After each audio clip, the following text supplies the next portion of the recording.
Hello, colleagues. I'm Eric Youngstrom. I'm a professor of psychology and neuroscience at the University of North Carolina at Chapel Hill, and I'm the co-founder and executive director of Helping Give Away Psychological Science, a nonprofit dedicated to bringing the best information about psychology directly to the people who would benefit. I'm giving away a copy of the slides for the talk, and I'm giving away is we're going to see if I can set a record for how much I am giving away with this talk, these slides, and the links in them. The Creative Commons license, the CC BY 4.0 at the bottom of the slide means please share.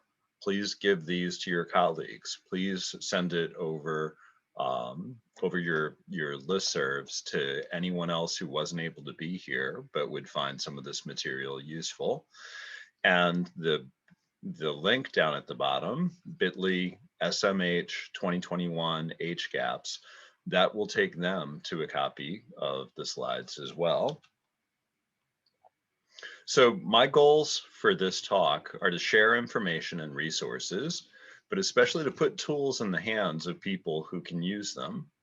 And I want to use this as an opportunity for us to reconnect or to connect with, let's have your people talking with my people.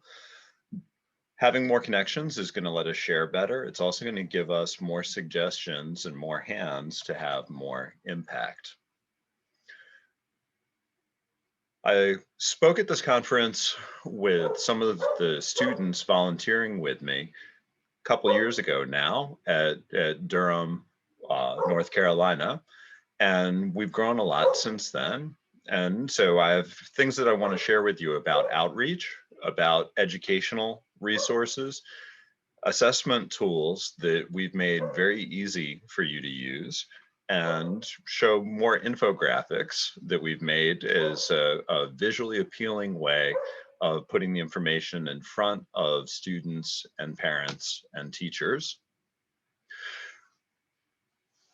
I want to zoom out for a minute and think about how it's possible for us to share better, how it's possible for us to give so much away.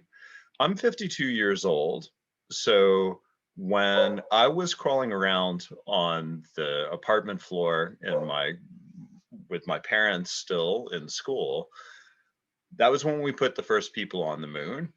So in my lifetime, we have had huge changes in technology from what we were able to do when we first put people on the moon to now.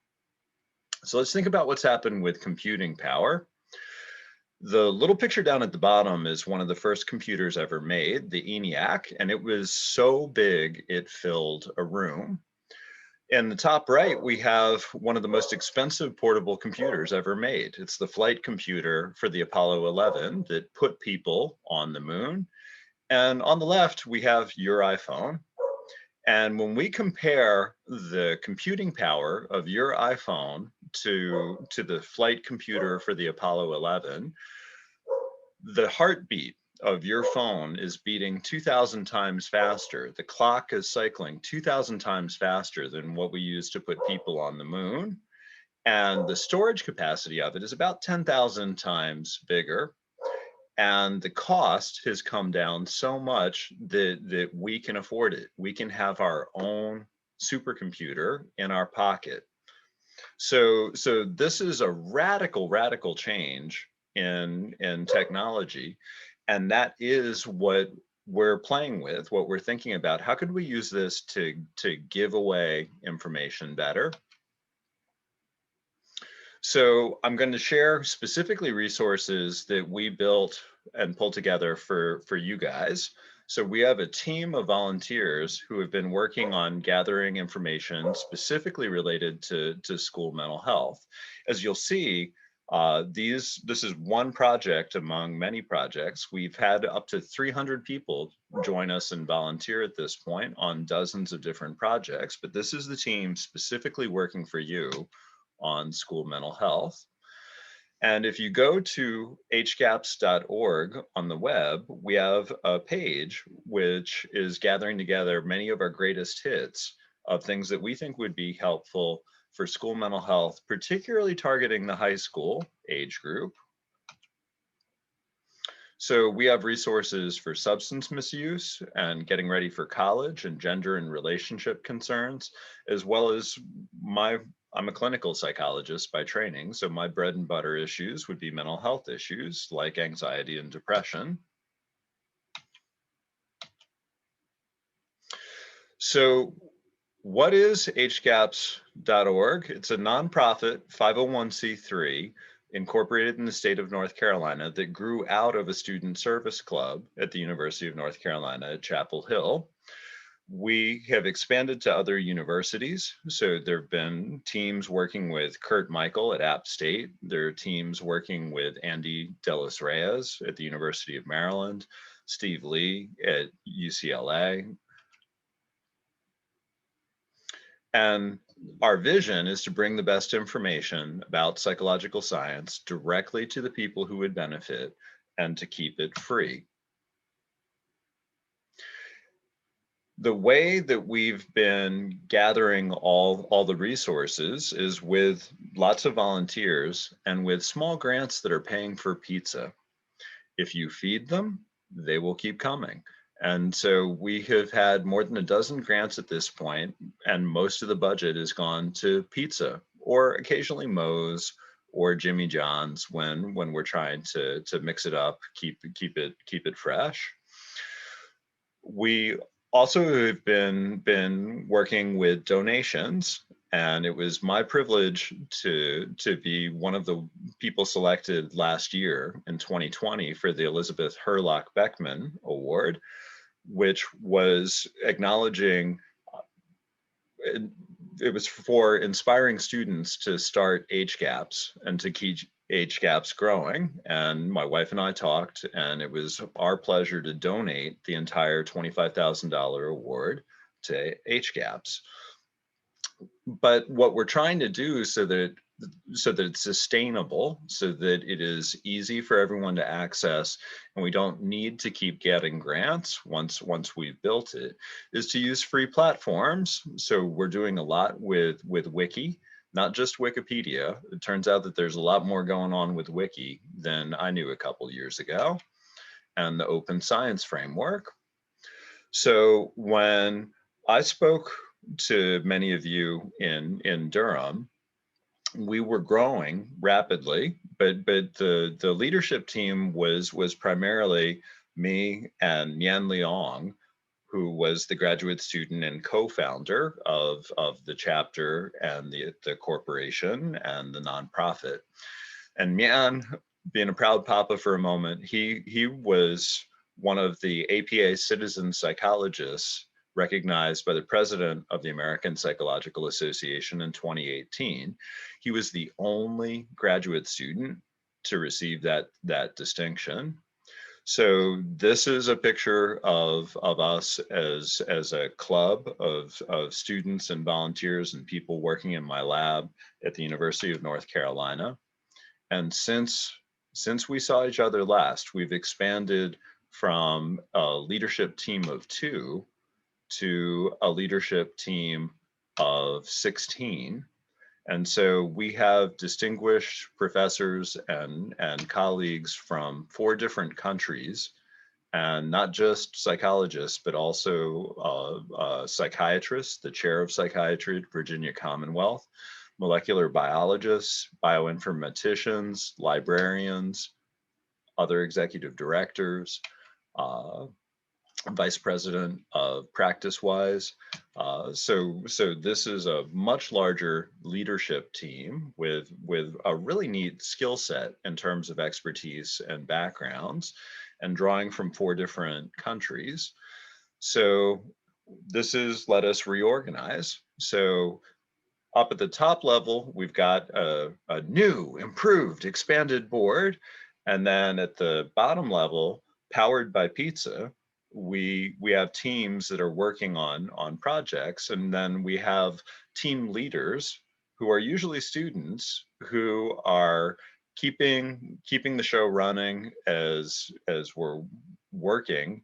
And we have a standing working meeting that about 30 or 40 people are coming to every Thursday night, 6 to 8 p.m. Eastern. And then those team leaders are also connecting with board members around specific projects and initiatives. My goal in this talk and being virtually here at this conference is to ask you for help. Everything that we've built doesn't do anyone any good if people don't know about it, if people don't use it. So we need your help to take the information from this talk and the slides and the infographics and the assessment center, and please put it in front of your school counselors, your teachers, your nurses, your administrators. And we have several ways of giving us suggestions and tips and feedback so that we can work together to make the toolkit even better. So one of the ones that I'm really excited to share with you is a free online assessment center. And in the top right corner is a QR code. So if you take your phone and you point your phone at this image, if it's an iPhone, it'll say, hey, that looks like a QR code. If you're using an Android like I am, then you would need to pull down a QR code reader app from the Play Store. But then point the camera at the QR code and it will grab the link to the website. And now with that, pointing your phone at the QR code, you now have 70 free, with free scoring and free reports and free suggestions and feedback. You now have 70 measures in your smartphone. That's pretty cool. So again, the way that these QR codes work is you just pick up your smartphone, you point it at the image and move it a little bit back and forth so that it's the right size, and it'll be like, yep, got it, got the link. And if you don't have a phone, we also made a really short address. So if you go to bit.ly HGAPS assess, that also is a way of sharing the assessment center. So again, you could go back to your school, go back to your district, and if you have a mailing list, a listserv for all the counselors or all the teachers, you could send them that bit.ly address over the email and they would have access to the toolkit. Where I learned about the QR codes was when we were responding to Hurricane Florence and Irma and the flooding. And Hannah Kim, pictured all the way over on the right, is the students like, hey, Eric, we could go ahead and make a QR code, and then people could use their phone and get a link and get all the resources that we've attached to that link. So this skips paper entirely and is a much more efficient way of giving functional tools to everyone on the mailing list, everyone with a smartphone to look at the image. So what we're trying to do with the assessment center is make it easier for counselors, for nurses, for professionals to assess the needs of students quickly and accurately. We also have a second scenario where we're going straight to the student and making it easier for them to screen themselves and then make an appointment with a counselor or a nurse and say, hey, I took this online assessment and it suggested that it would be worth coming and talking with you. Here are the results. So when you snag that QR code, when you add it to your phone or your laptop, the first thing that you see as you scroll down is the disclaimer. The second thing that you see is batteries for adults and for adolescents. And for school mental health, what I want to focus on first is the for adolescents. Clicking that one link, one click sets up a whole set of measures. and we're picking ones that are short, free, but good, but accurate. And we're stacking them all together. So one click, and the student can go through and get scores on 8 different things all in one sitting, and it's all formatted so that it fits on the phone. It's comfortable for them to go ahead and go through on the phone. So this is set up so that they could DIY, but the idea of, hey, we've got one click that will give us hot reads about 9 different things. That also could work in the school nurse's office. That also could work in a counselor's office or a psychologist's office. So they make an appointment and they come, and you could have them go ahead and fill out the survey. And when I was getting trained, when I was in school, where's your age? We did it all on paper. So we would have a clipboard and we would go through a whole stack of these on paper. Now they can do it on their phone, and you get the report and then look at it together. We also have a packet, an e-packet that the parent could fill out. And so the nurse or the counselor or the school psychologist, if this is helpful for an MFE, a multi-factored evaluation, you could send the link to the caregiver, and they could do the e-packet and send back the results. So each assessment that we're putting out there, all 70 that we have up and ready to go, has a introduction and instructions, a disclaimer. It's getting very basic demographics. It is then going through and scoring for you the scale, and the last page has the results, which you could save as a PDF along with the scores, but also links for resources. Click here for more information about anxiety. Click here for treatment options for anxiety.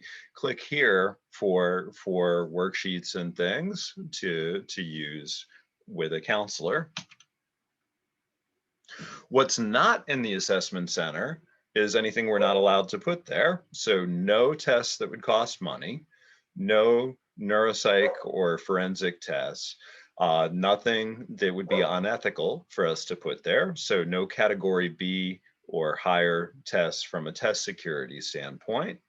So pretty much everything that we have is something that you could find with, if you knew what to look for, you could find it with a Google search. These are out on the internet. But what we're doing is looking at it, of all the stuff that's on the internet, what's the best available, and we're gathering it in one place and making it so it's free to take, free to score, free to get pro tips about what would be helpful resources and follow-up. So the resources that we're putting front and center are ones which are free and nationally accessible. So the model which we're thinking about is not just doing this for Chapel Hill, not just doing this for North Carolina, but what would be things that would be helpful wherever you are in the country. And for when we're putting this in front of a nurse, a counselor, a psychologist, any professional, we have an extra goodie bag, and it's not super hard to get to. It's one click from what you are looking at in your phone. And if you scroll down to the 4 clinicians, then what we have is an a la carte menu where you have the rest of the 70 measures, and you can pick which ones would be helpful, for this student to fill out and for us to look at together. So the next several slides I'm giving you the slides so you can go back and digest this. But I want you to know you've got the whole list, you got the whole menu, and it's a long menu. There are a lot of things in the goodie bag. So we've got many different options for many of the things that students are struggling with.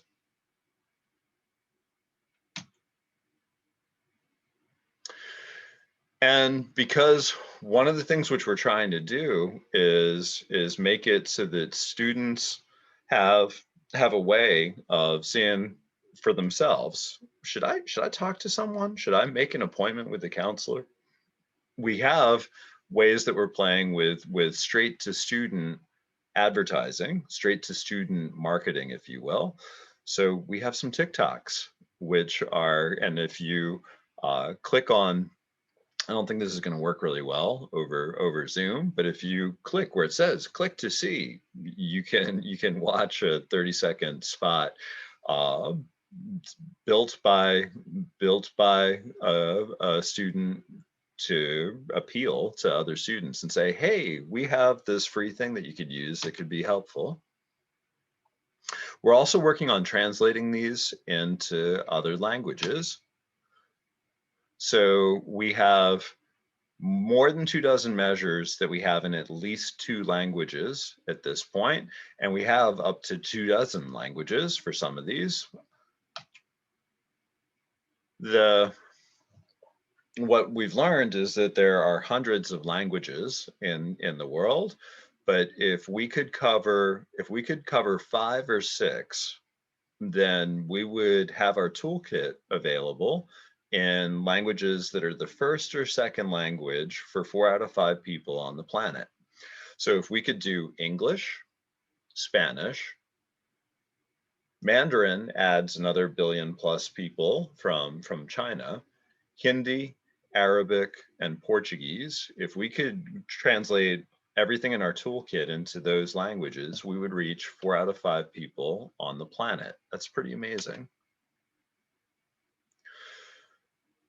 What we're concentrating on first for the United States is gathering and translating materials in Spanish. So if you have things that you'd like to see us help share that are worksheets or assessments or infographics for Spanish-speaking students and families, please email them to us. If you send the email to HGAPS_translations-poster at OSF.io, that will take anything you attach to the email and it'll drop it in a folder where we'll be able to take it and add it to web pages and make infographics about it and share it with other people. For those of you that want to know what's the science behind the measures, I keep saying these aren't just the free ones, these are the best of the free. We're also building a manual in the cloud. So at the opening, I said that there's more than one, there's not just Wikipedia. It turns out that there are more wikis than I realized. The Wikimedia Foundation has more than a dozen different projects that people are adding things to. Wikipedia is the most well-known. It's one of the 2 largest. There's another one called Wikidata, which I didn't know about until a year or 2 ago. Wikidata is growing so fast, it and Wikipedia are about the same size, depending on how you're measuring. What Wikidata is, the easiest way of thinking about it is that's Wikipedia for computers. That's the machine readable instead of the human readable version of Wikipedia. And AI and Amazon and Google are already using this machine readable version of Wikipedia. And so we're benefiting from this a lot without even realizing it. Every time we do a smartphone search, one of the first things that it's doing is looking at the machine readable version of Wikipedia. So why are we working with Wikipedia and Wikidata and Wikiversity? Because these are free, they're globally accessible. Anybody that can read English has access to Wikipedia and Wikiversity, and it reaches a lot of people. So the edits, the Wikipedia pages and Wikiversity pages that we've edited have reached, number at the bottom is 172.6 million views. That's actually out of date. We're up over 250 million views at this point for these resources. And the information about, what do we know about the reliability? What do we know about the validity of these measures? Do they work equally well with Latinx or older kids, younger kids? All that information we've been gathering on Wikiversity, which is, again, another one of the wiki projects. It is smaller, less well known than Wikipedia, and it's a great place to put the technical information. So this is where we're building the technical manual in the cloud. And you could print it out as, if you're old school like me, you could print it out as a book. And what you see a picture of is, to my knowledge, quite possibly the only printed copy of the tech manual that we've been working on. But you could get your own by going, you can see down in the bottom left, it says create a book. And if you click on that, you could build your own, except it would be cooler than the one that I printed. So what I have is a 230-page book, and what you would get now, we've added so much more information, it's tripled in size. So you would get a book that's about 643 pages long. What you would be paying for $36 is the cost of printing it and the cost of mailing it to you. We're not charging anything for the material. You don't need to even spend the 36 bucks. The whole book is up online. The whole book is a set of web pages that you already have access to. If you do buy the book, it's doing a whole bunch of cool things. It builds an index. And so you're like, if you're looking at a paper version of this, then here's where you would find the information that you want. What I didn't expect, and I really love about this, is that it also builds a list of contributors. So all the 300 volunteers that we have working with HGAPS, the ones that were hammering away building the tech manual on Wiki or editing Wikipedia pages saying, hey, we have these resources that you could use. All of their contributions are automatically tracked, and they're cataloged and they're listed in the book. That is wicked cool. So the tech manual in the cloud is growing. We keep adding to it. It has already been viewed 300,000 times. So this, that's really neat in terms of reach. So if you take this assessment center and do what we're hoping and share it with your school district, and people are like, but what's the science behind it? Are we sure these are good scales? That warms my heart when people are like, are we sure? I'm like, go here, look, we've got the whole tech manual, we've got all the details, all the science behind it, all organized for you. Again, most of the world is like, oh yeah, no, you got science behind it, we're good. I don't actually need to read the science. I don't need to, just knowing that it exists, knowing that it's a click or two away is enough for most people. But 300,000 people are like, oh yeah, no, I need to get my nerd on. I need to see that, oh, this is cool, seeing all the details. The wiki data, the machine readable version, when we do a search on our smartphone, hey Siri, hey Alexa, hey Google, what do we know about telepsychology now? The first box that is popping up on the phone, and if we're searching on a screen, the Google search is producing a panel down in the bottom right corner. Google calls it a knowledge panel, and that's not written by a human being. The way that that's getting built is by Siri or Google or Alexa looking at the wiki data and looking at open access websites and pulling all the information together and distilling it into that one box. So now that we know that this is happening, we're gathering a lot of information about things like telepsychology, and we're making them visible so it would be easy to find with a Google search, easy to find with a Siri search. When we went to social distancing and lockdowns in March of 2020, we all were on a steep learning curve about how do we teach remotely? Can we do therapy remotely? Can we continue to see our clients? What services can we provide to students remotely?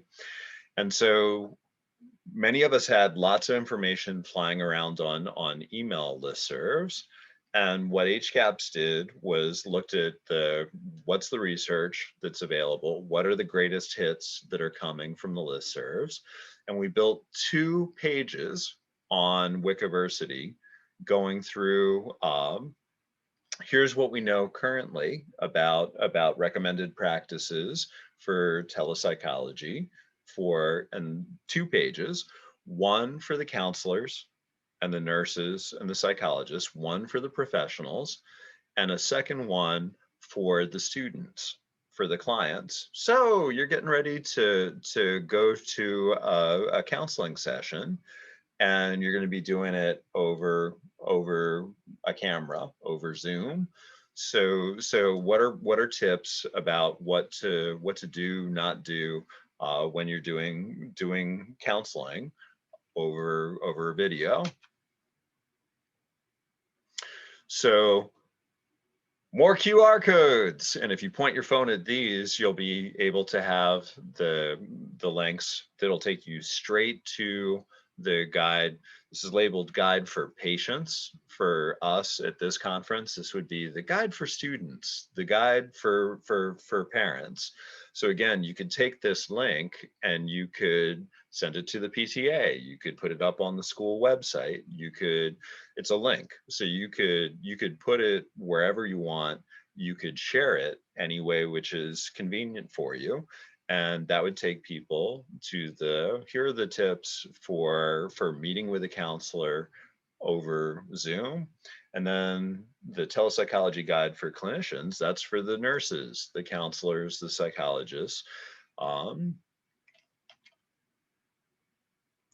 And on both, we have infographics that we've made. So these are intended to be visual. So you could, and each of these, every infographic that we make has a QR code so that it'll take you to more resources. It has a link saying, here's where these tips came from. Here's the evidence backing it up. And then it's designed to be visually appealing.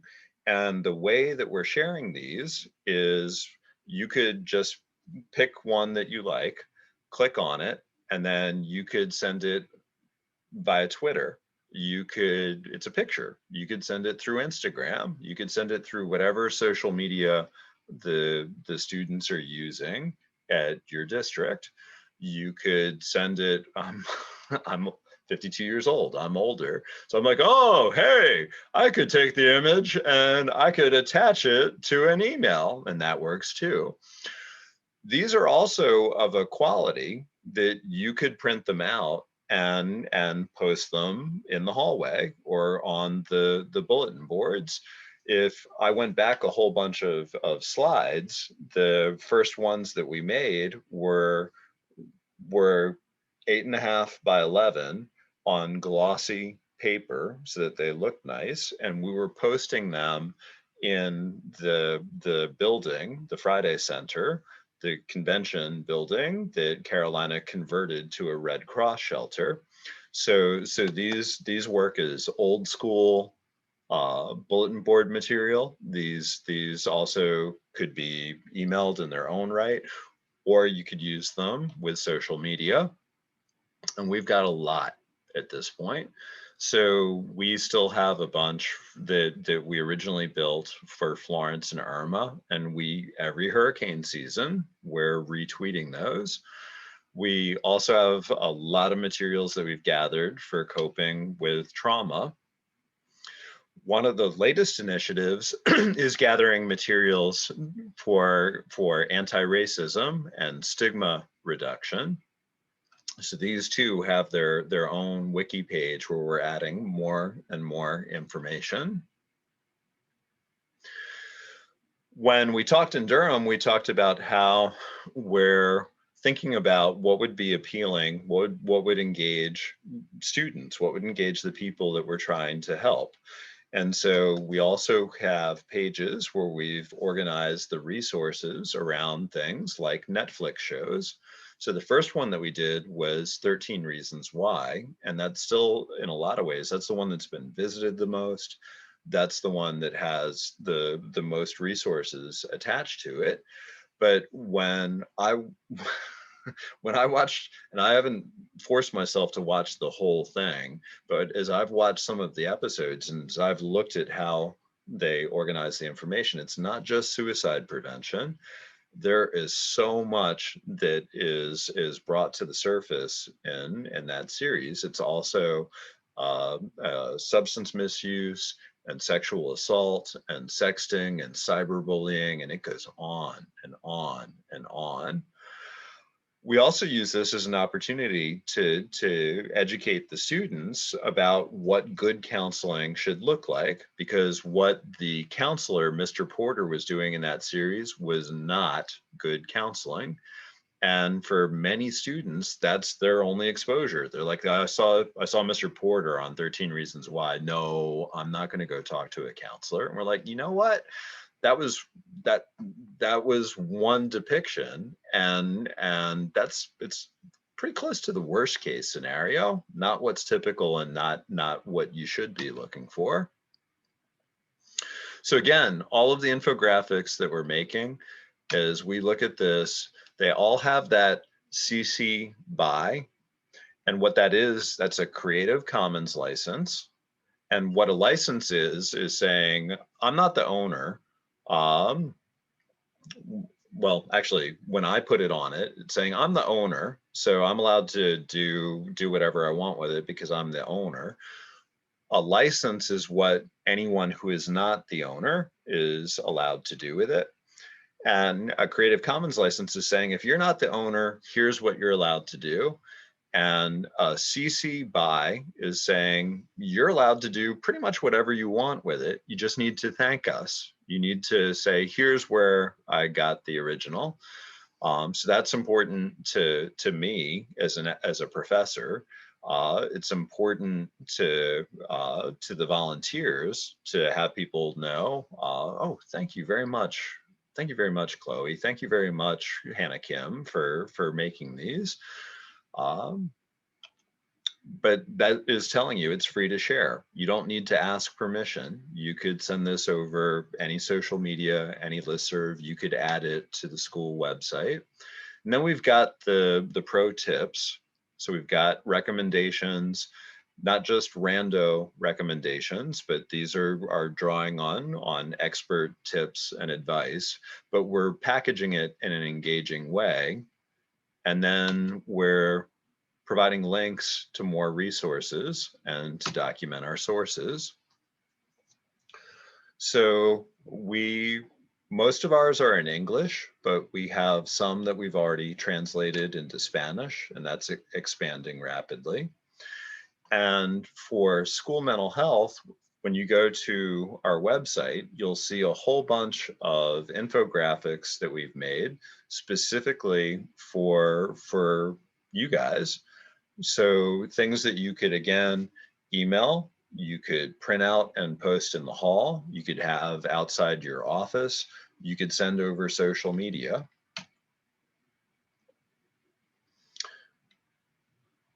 And I'm not showing you everything. I'm showing you a lot, but I'm not showing you everything that we have available for you. We also, another new thing since we talked in Durham, is where we have a YouTube channel, and we're recording more and more of our talks and putting them up on our YouTube channel. So Rebecca Burton was one of the volunteers who her passion project was doing a mental health stigma reduction campaign, the 1 in 5 campaign. 1 in 5 high school students before COVID, 1 in 5 high school students was dealing with anxiety or depression or a mental health issue. So she put together a beautiful talk, and she essentially went on tour in North Carolina and did the talk at a bunch of different high schools. The videos that we have of that are me being a fan and using my phone and trying to record it. So it's not professional quality. It's a proof of concept. But we have many others, newer ones, where we're getting still not professional quality for most of them, but they're not bad. So we've got an HGAPS channel. A lot of the things here are how-tos and information about editing wiki. And we're using that as we get more volunteers to train people up to be able to make contributions more quickly. What I want to wrap up with is talking about COVID. So HGAPS is the coolest thing that I've ever been a part of, and it's been so rewarding to have so many people volunteering and making donations and contributing expertise. And we were growing rapidly, and then March of 2020, everything went sideways with COVID. That forced us to decide: are we going on hold, or are we going to figure out a workaround? And we figured out we're gonna switch to all online. So since March of 2020, we have been entirely online, but we're still meeting every week, usually several times a week. And one of the things that we have been focused on, hey, new project, let's gather information about coping with COVID. So we have a page with a lot of material about the public health aspects of it, but what we're really going deep on now is the mental health aspects and the wellness and self-care aspects of this. So QR code here takes you, and the bit.ly URL take you to one of the doorways into a set of pages for resources that we've built around this. So the theme that we keep using with this is that this is a crisis, but also an opportunity. This is something which is forcing us to think differently. How do we meet? How do we share? How do we make information accessible and helpful to people? I learned through collaborations with people around the world in HGAPS that the Chinese characters for crisis, the word for crisis written out in Chinese characters, combines danger and opportunity. And so that to me is like a visual poem about what we've been living for the past year.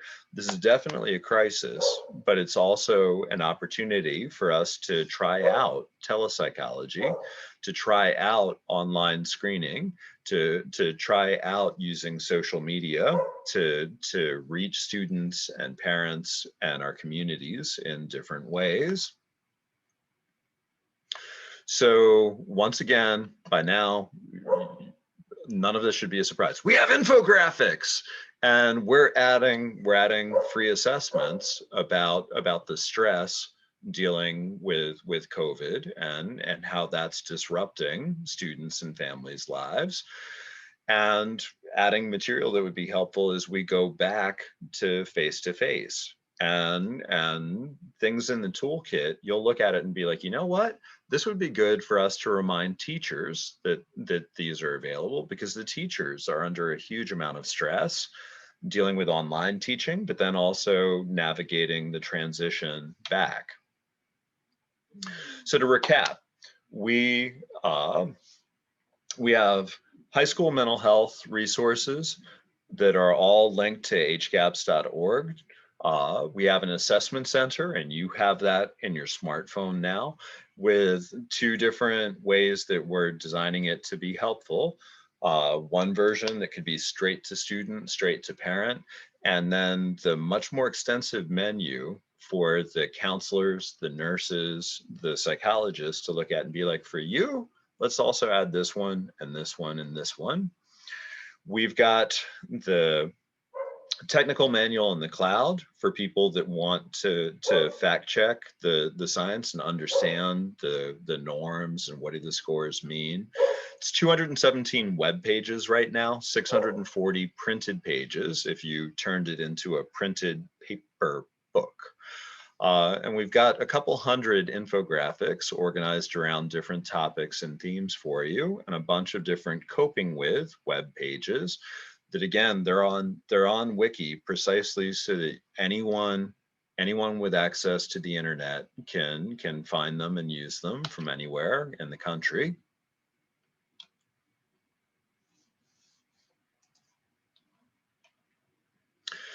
So a school nurse could have students do the e-packet on the phone in the office or ahead of time, and then look at the report and see what are the key needs. A counselor could do the same thing. They could have them do the e-packet, or they could send a text or an email link home. They could pick a scale to do and check on progress. So if the student is really, really anxious, use one of the short anxiety scales and say, let's work together. Let's meet for a month. Now let's check again and see, is your anxiety actually coming down? So we can measure progress. Parents could learn about this from a school newsletter, from the PTA, from an email blast. And we've got the one click, and they could go through and you could get hot reads about 6, 8, 9 different issues.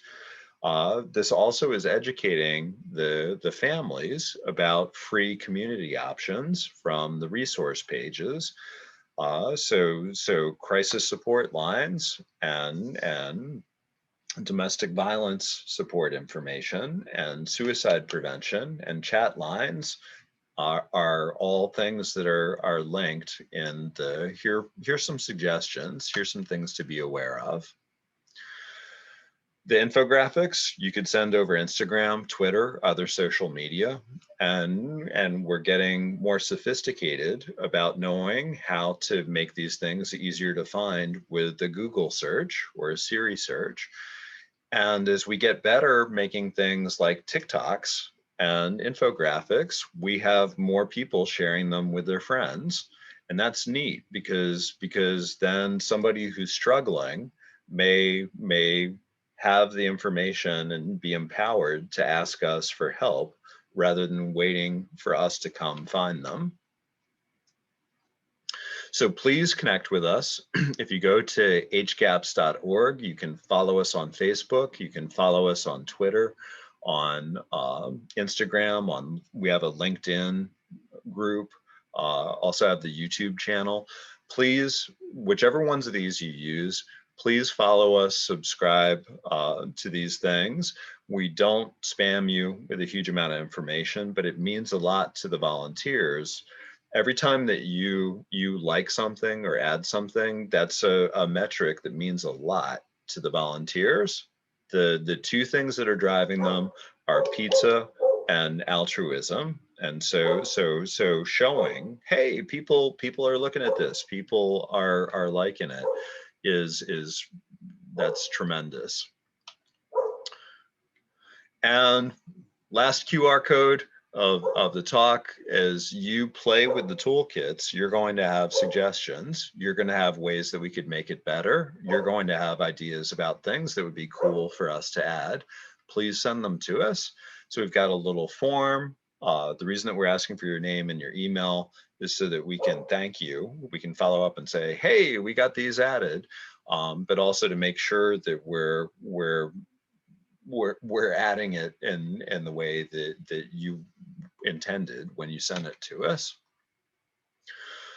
So thank you for the opportunity to come and present again. It's been a wild couple years since we were together at the Durham version of this meeting. The world has changed. HGAPS has changed, and we definitely have been navigating a crisis, but also an opportunity. And the silver lining in the last 2 years is that we've gotten much better with the online resources, much better with the social media. We have many more ways of sharing, and I'm very grateful for the opportunity to reconnect with you all and communicate more and share more together. Let's make 2021 at least 10 times better than 2020. Thank you.